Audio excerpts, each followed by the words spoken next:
funny thing, you may not know this, but you are actually one of the people that inspired the concept of what we do on The Whole Truth.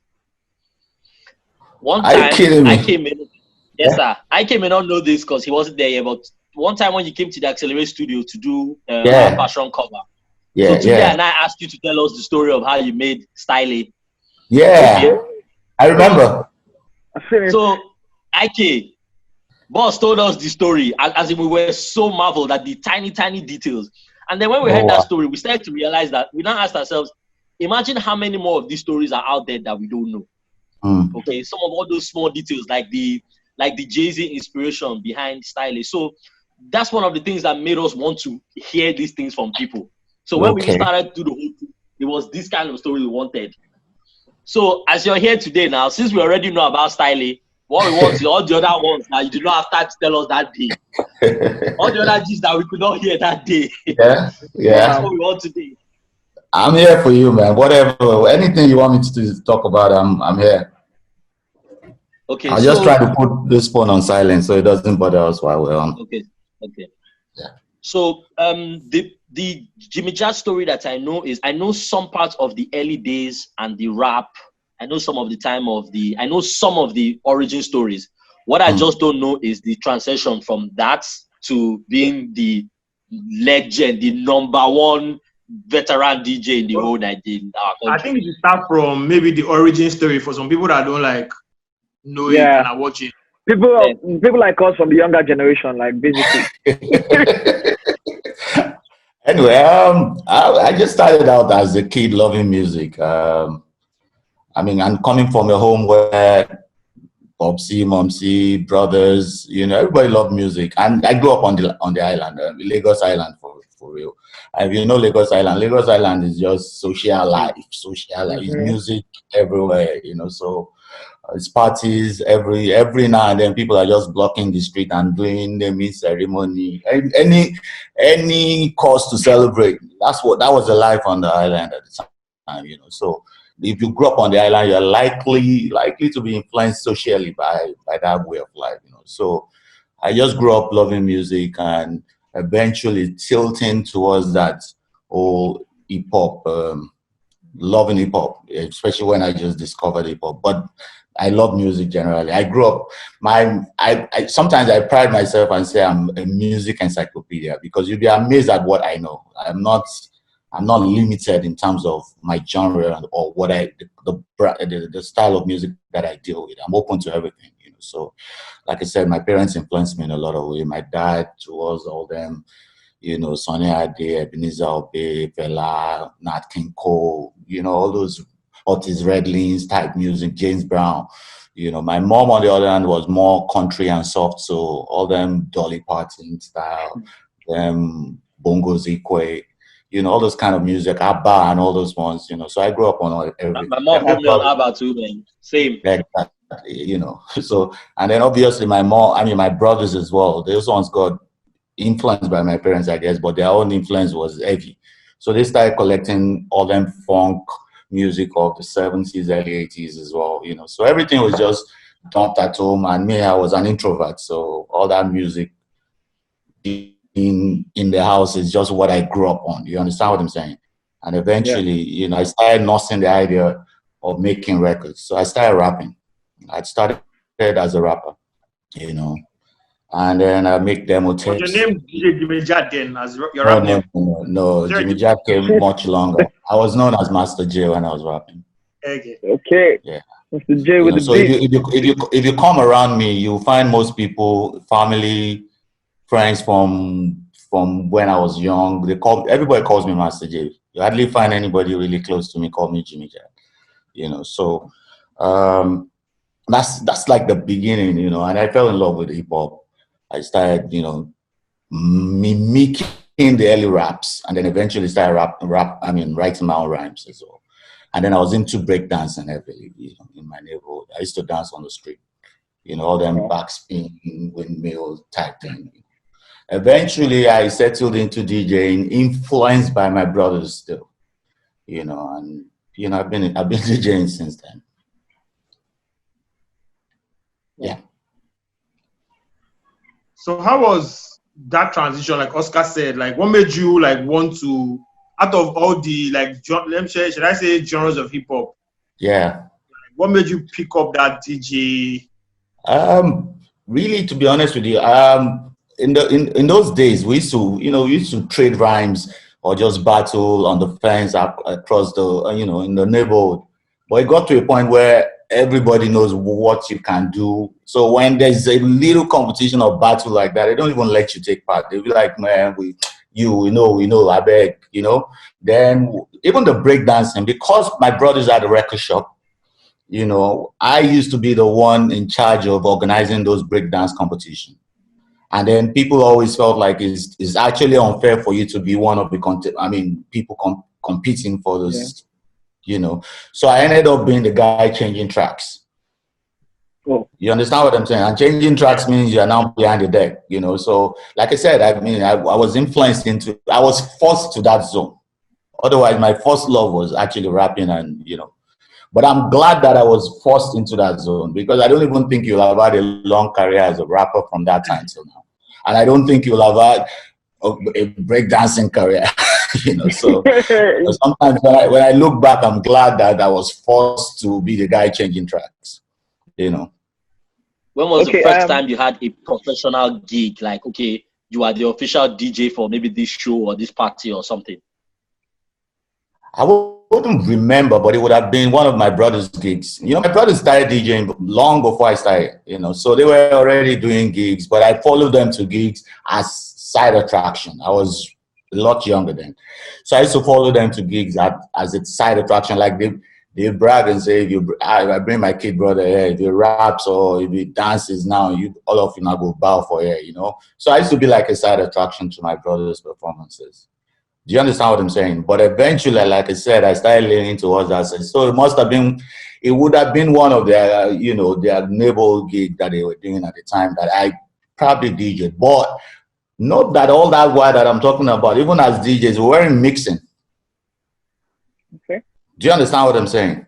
Yeah. DJing at that time was just flipping tracks, But I started mixing much later, maybe the mid-80s, And by that time, I'd gotten into DJing properly. So I would say first gig, I won't remember, but it would have been some of those Ikoyi, Glover Court type parties that I used to do.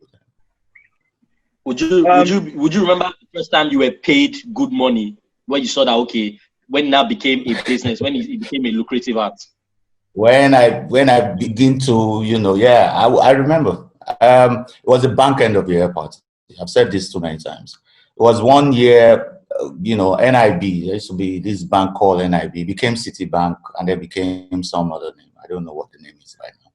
It was the end of the year party, and I charged a particular amount, but they offered me more and said, man, they just want me to do a great job, So they paid me 1,000 naira. That was my first. That was when I started charging thousands. So my first big money was 1,000 naira. Was 1K money back? Yeah.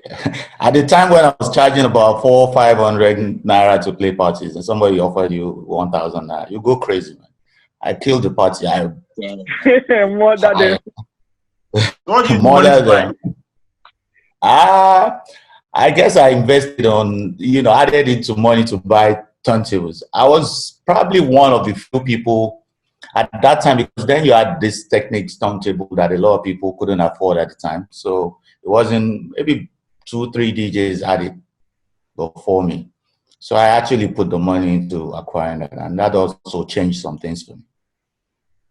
I think one thing that I stayed true to from your transition as a rapper to a DJ is hip hop in itself, because like that. Yes, hip hop. I think so too. Yeah. And I grew up on watching the Jimmy Jatt Jump Off show.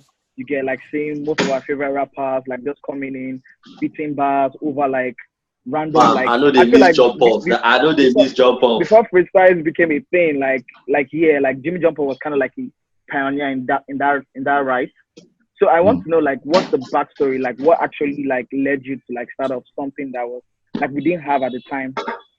It was the same story of, okay, so you came from being an aspiring rapper to, I mean, where there were no platform, there were no opportunities, doors were shut, you know, record labels at the time, there were major record labels in Nigeria, but they thought that was too, like you're an American wannabe. Like once you do hip hop, it's not indigenous to us. So the record labels weren't keen about people doing that style of music, if you understand what I'm saying. You know, so everybody felt, and the platform really were not there. I would say I was a frustrated hip hop artist. You understand? So when I got into DJing and I got some little prominence and opportunity to create platform, I started creating platform for people like myself of that time to level them. You understand what I'm saying? So I was more, even though I was already DJing and I knew I wasn't trying to make, you know, to go that route anymore, I still always felt like I needed to look out for, you know, boys that were like myself, you know. So I mean, if I take it back, and it goes way back, you know, goes way back as far as late 80s, early 90s, you know, and, you know, I'm sitting there and I think, you know, I might want to claim responsibility for being, you know, one of the people that eventually led to what you will regard as independent promotion or labels right now. You know, because we did, I kind of, you know, convinced a set of friends at that time. There were 4 of them. You know, it was Obi Asika, Olisa Adeboa, Ade, and Unamdi, to start a record label called Storm Record. Oh, wow.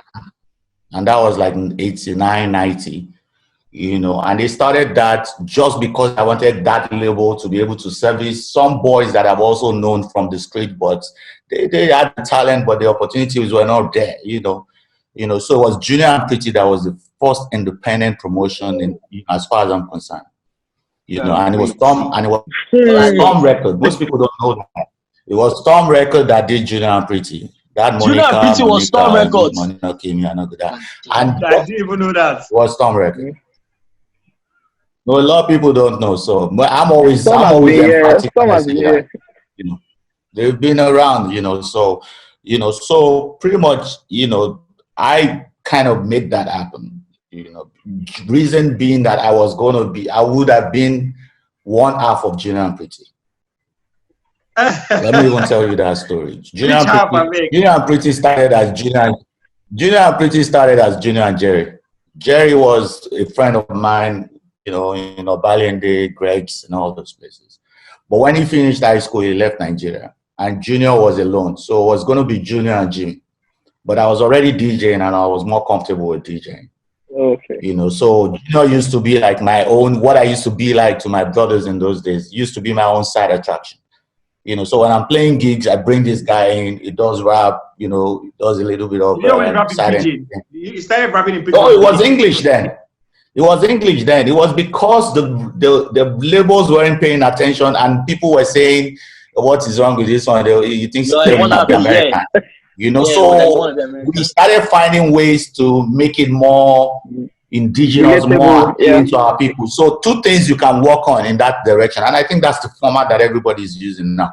2 things you can work on in that direction, where first of all, in the area of your instrumentation, so you started looking and saying, man, maybe instrumentation, instead of it being, you know, very thick hip hop, it should be more high life, more indigenous type vibe, you know. And then the lingua that you're, you know, delivering in should be more, you know, of your own environment. So you either infuse local dialect or you use pidgin. And that was how that idea of Monica was born. Wow. You know, it was all of us were rapping, we were doing English rap. And truly, there was no way. I mean, if you want to hear that, you might as well get it from the right source. Do you understand what I'm saying? So, but we started infusing, and then that's when I think Monica broke that, you know, that's. Yeah. Because definitely, if you look back and say a song that was released only on cassette by a set of guys, like 5 guys, and became a nationwide hit, and it wasn't any major label behind it. You know, I think that did a lot. And from then on, a lot of people then took that initiative and said, man, maybe we can use this format. So you then have people like Daddy Fresh, Daddy Shoki. Some AJ guys use that format as well. And, you know, I guess you understand that. Until about the mid 90s, when you then have independent media houses, especially Ray Power, Dark Communication, and you had people like Kenny, G1, and then Kenny's music eventually took it to the next level. Definitely. Yeah. Do you have, speaking of jump off, do you have like a favorite jump off or someone that came and surprised you and you were like, oh man, I didn't expect this? I've heard somebody ask him this question before. Okay. I've heard somebody ask this question before, and let me answer a bit for Jimmy. Okay. And people have the impression that the best ever was the dark green one, and I've heard you say one time, either in an interview or maybe I was even standing in front of you that day, that everybody just has that belief that dark green was the best, but that may not really be your favorite one. No, to be honest, dark green was one of my favorite, no doubt, but I don't have a favorite. Okay. I don't have a favorite. Who surprised you then? Who surprised me would have been negatively, like who fell short. Right. And I'm not going to tell you. But there was a guy, and we never put it out. We didn't put it. What I did with Jump Up, to be honest with you, was more of the image laundering. So there were a lot of episodes recorded that we never put out, because if we fall short and we feel like this will affect your brand or your image, or we don't put it out. Yeah. Although sometimes I look back and I wish I still had some of them and just jokes now. It can be out now, but I didn't put them out then because I don't want a situation where people come at someone, because then it became competitive. So people are always weighing it, would be better, which wasn't the essence. Yeah, the essence was just to let people appreciate. Well, hip hop now. We have to argue. Exactly. So but once we feel like. Once we edit and we feel like, man, guy, this guy, you get KCB, we'll just. You can't tell us this person. But it was a very highly rated rapper at the time. I'm telling you, but we just got in front of. Maybe the problem was, because another thing we allow on the Jump Off is you can't do pre-written stuff. You understand what I'm saying? You don't have to freestyle, really. You can do some pre-written, but give us exclusive verses. Not necessarily. I don't want to hear a track that you recorded already. So if you're in the position to freestyle, all well and good. And some people came and freestyle. I think the Ice Prince, for instance, made us to change our rules. Ice Prince was freestyling like almost 10 minutes. And I think that's my favorite, the Ice Prince, and the segment, the segment of that segment, because that was just a segment of the show, it wasn't the main show. Was meant to be about 3-4 minutes. So after Ice Prince, we said, man, nobody's gonna go more than 4-5 minutes anymore. Ice Prince was crazy, So that I remember, no doubt. Jesse Jags was crazy. This is where boys they were hungry at the time. Not that they weren't signed to Chocolate City at this time. They were not signed. They were unsigned. So the boys were just like, man, we'll go show these Lagos people. They go here around. Yeah, and go here around, Ozone was my favorite one. Ozone was, yeah. Okay, so you followed, man. There were quite a number of. You see all these guys. When I say I don't want to start dropping. Or my favorite. That's just been like a father figure to people. So you feel like, man, you can't say this is my favorite son or just my favorite daughter. You understand what I'm saying? What I like about it is if you go back, you see all these guys that have gone like Alten now, like all these DRB, you see like them really rap. Of course. Yeah. I remember when LOX, and they were not LOX at the time. They were just Ikeja boys from what's that street again?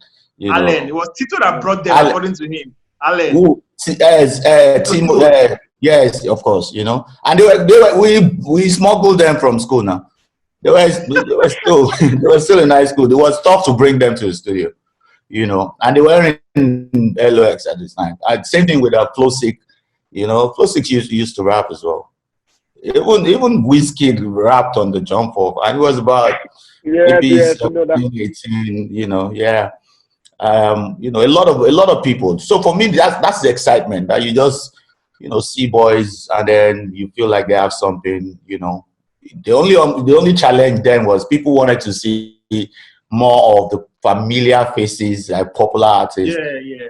You know, which wasn't what we were about. We were about, you know, bring it on, you know, that type of thing, you know. So I mean, after a while, and it gave us, I think that was even one of the problems in terms of continuity, because even sponsors got when we tried getting sponsorship, they were more particular about, can you'll be amazed that I mean, if you watch Jump Off, you will know that this kind of artist cannot be on Jump Off. Yeah. They might be mainstream, you know, But most of the popular people, you know, but that's what sponsors want to see, and I wasn't going to compromise that, so we kind of rested it. Yeah. So to take it back a little bit, when did the DJ Jimmy Jatt brand start? As in terms of, when did you decide, okay, was this car when you put on the hat, like, this is my brand? Okay, so let me even start from when I started using the name Jimmy Jatt. So I told you I was Master J for a very long time. Yeah. You know, I started using, so when I started DJing in my brother's studio in Obalende, when people want to refer to me and they say, go Jatt studio, I get one guy, Jimmy. They say, who's Jimmy? Jimmy, where they Jatt studio now? You know, that kind of thing. Because the studio was named Jatt. It was Jatt studio. Okay. My name is Jimmy. You know, so in referring to me, they always say Jimmy, where they Jatt. So I removed the way they in you know, joined the two. You know, that's how I became Jimmy Jatt, you know. But Jatt, coincidentally, was I actually had my name in it originally. You know, when my brothers were starting the studio, they took initials of three of us. That's me and the two of them. So Jatt is Jimmy, Amu is the last name of the three of us. You know, and then there's Tunde and Tayo. So it's J for Jimmy, A for Amu, T for Tunde, and T for Tayo. That's some fun fact there. I don't think nobody. And that's a deep story. You know, so that's how the Jatt came about as well. You know, so yeah. So when did the branding start? I didn't have. I've always worn cap. I've always been wearing caps. You know, and I wear caps because I'm a very shy guy. That's one thing a lot of people don't know. It wasn't originally meant to be a style. It was meant to, you know, the ostrich formula. Like, if I don't see you, you don't see me. So I'm always like this. You know, I was very shy. You know, I'm still shy, but not as shy as I used to be. But so for me to pass through people, I always feel like, man, let me cover half of my face. You know, and I can only do that with an app. You know, so yeah, that's how I started wearing caps, and eventually, you know, it led to creating a brand for myself out of selfish reason, though. Is anyone there? Yeah. You know, out of selfish reason, I felt when I started this cap line, it was okay in case this thing does not fly.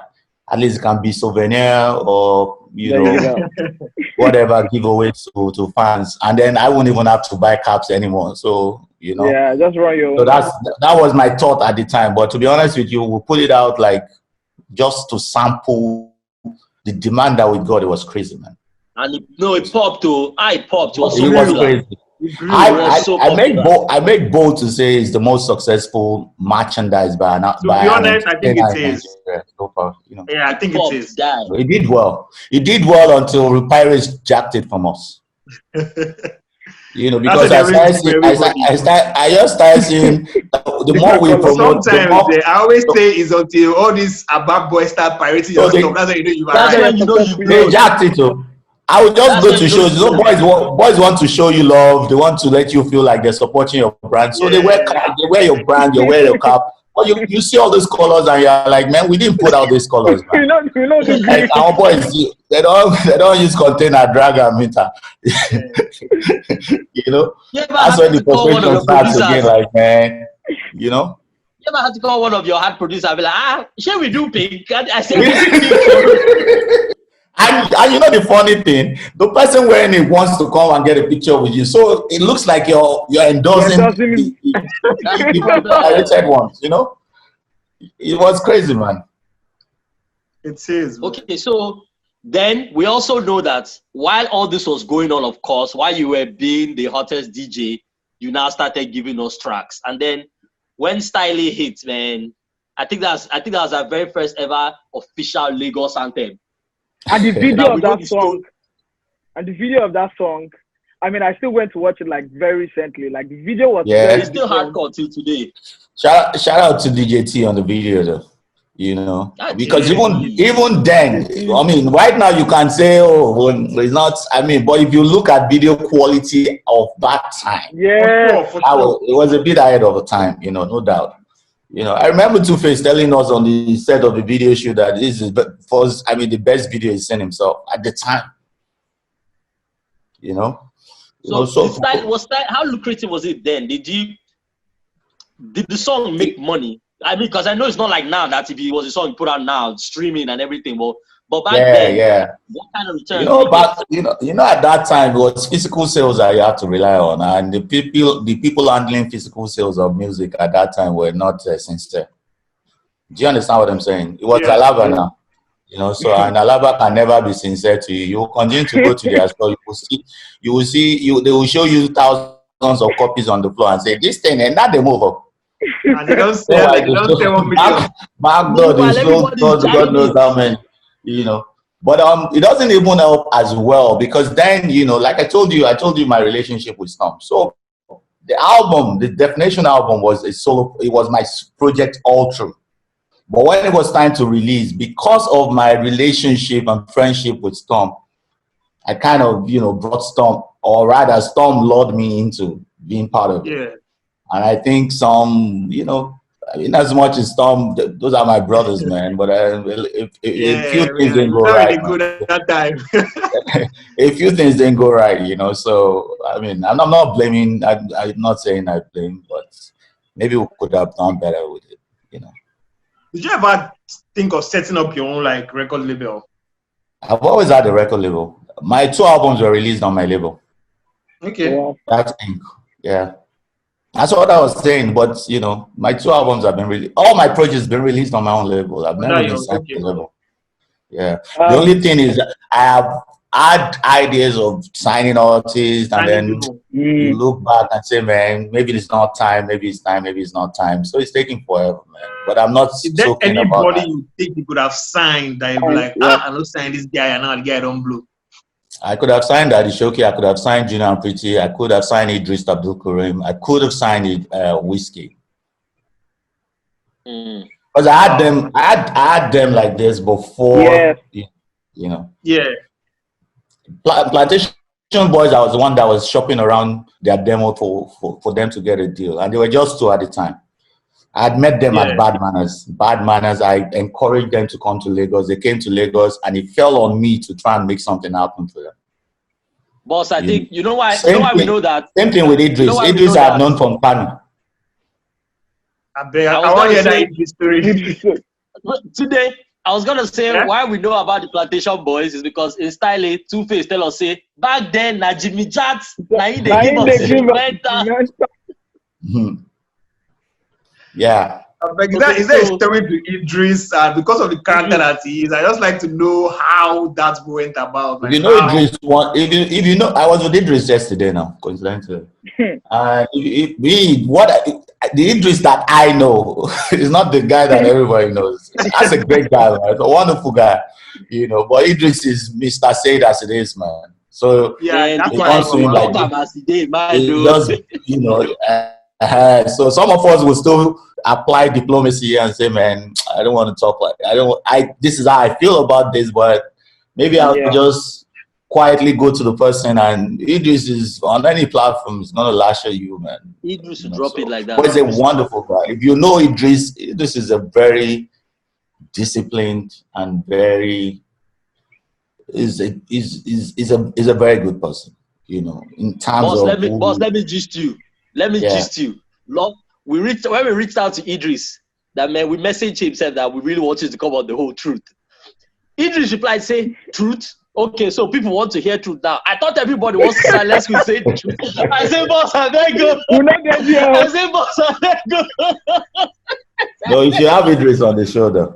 And I told him that this reply you just gave me, now why will they find you? Because see, we're a group of people that want to hear everything you have to say. We won't hear and know about. He was just busy, but he told us to keep checking in. Yeah. But we still didn't follow our talk. We must talk to him finally. Mm-hmm. I was watching a video recently of DJ Obi talking about how like um you kind of like gave him the idea of like what a DJ was, like what a DJ Okay. does, and he actually going to be a DJ. So I'm looking for a backstory. Is there anybody that you met at a particular time that you didn't even know who they were, but later you now found out and they told you like, yo, Jimmy, like you were the one that actually like did this, You like are the made reason this. I did this. I get it. I get a lot of that from, I mean, young DJs nowadays. Like, Baba, now you influenced me. Obi's own was I used to do stuff with his dad. His dad gave me a lot of platform at the time. I Yeah. used to. His dad used to do a radio show called Open House Party, and The then open once house in a long party, while, maybe yes, Ajanama. exactly. So Today don't once today don't once in hold a you. long while they do Today, have parties. Once in a long while, he does parties around, like all them Cousin T and Solere and some places like that. So I used to be the DJ for all those events. And Junior, who I told you the story earlier, also used to be with Dr. Levy. So we were all, I mean, we all benefited from Obi's dad, in terms of placement as well, Yeah. So, and I think Obi would have come for some of those events as a kid. Yeah, So that would have influenced him, to be honest. And he's always saying it that it was, and he says it, he even tells me it's a particular mix that he had, and he just felt yes, like, he man, mentioned the mix. He did. yeah, I he's think it always was saying it. everybody pretty much. Because you were like, to me, I think you were like the first celebrity DJ. Like everybody, even people that didn't want to DJ were looking up to you. Like, man, we have a DJ of our own. Yeah. Like, it was Wow. like a national pride type of thing. Let me tell you my story with that. I think the first time I even saw the celebrity star of DJ Jimmy Jatt was one of all those radio programs. It was No More Loss. Okay. RIP No More Loss. It was No More Loss that was doing it was one of all those TV shows. So they were going to Jimmy's house or so to interview him. This was maybe the year 2000 or 2000 or 1999 itself, right?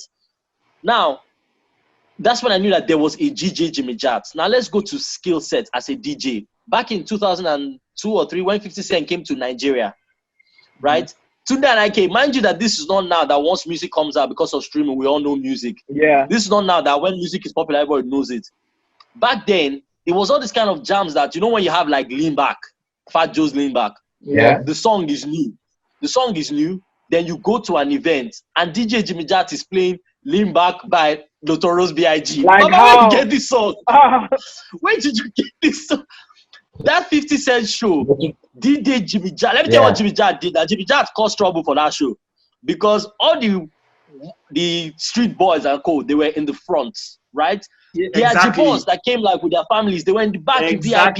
Exactly. Jimmy Jatt kept playing. Those people left. They left the safety of their VIP. They came to come and mingle with that girl. That was the first content I got up. That's the first content I got obtained in my entire life. DJ Jimmy Jatt came on the wheels everywhere, scatter, because the Ajibos came and they mixed up with people that were too rough. And at that point, the Agbero said they were distracted because Jimmy was playing. It was when Jimmy left, they now started obtaining people. Yeah, they obtained me. I can remember Nigerian that show was gangster, man. The number of shoes on stage after the show. Shoes. I'm like, these people went on without shoes because they're throwing their shoes on stage. They threw everything. Damn, man. Man, shout out to Boss. What you've done for this culture. We need to document it in a 2-hour Netflix series. I appreciate it. 2-hour episode for a Netflix series. That's the only way we can document these stories. Yes, because this like when you talk to artists, they always name drop. They always mention your name, like how you did this and how you do this. So I feel like tracing like the trajectory, like from all these artists and your story in it, that's like a Netflix series. You get like the last down. In most of all our OG stories, when they tell you that stories, there's always a Jimmy Jatt somewhere there. Yeah. There's always the other day I was watching the P-Square Senorita video. I said everybody watch throwback video. That video, the guy that stole one of their babe, who you think said that Jimmy Jatt now with his cap to the back. It was Jimmy Jatt. P-Square met as they were a group of dancers then. They used to call them smooth criminals. They used to dance Michael Jackson. Yes. And then they won a competition that I was headlining DJ for. Benson and Edges, I think. Yeah, you know. So the guy that signed them was one of my own crew person as well. Awiti signed them to Timbuktu record. That was Awiti's label that released their first album. So in supporting my guy and supporting these boys that I've known, you know, I was pretty much the one that shopped around for all the cars that were using that video. It was including my cars as well. So I was the one that, you know, and we felt like it's, you know, we just had to do what we had to do. Don't forget that the video was shot before anybody heard about P-Square. Wow. You know, so I mean, it's just you. For me, it was just, you know, do what you got to do, man. You know, so I'm always excited when I see where everything's gone and how far it's come. You know, so yeah.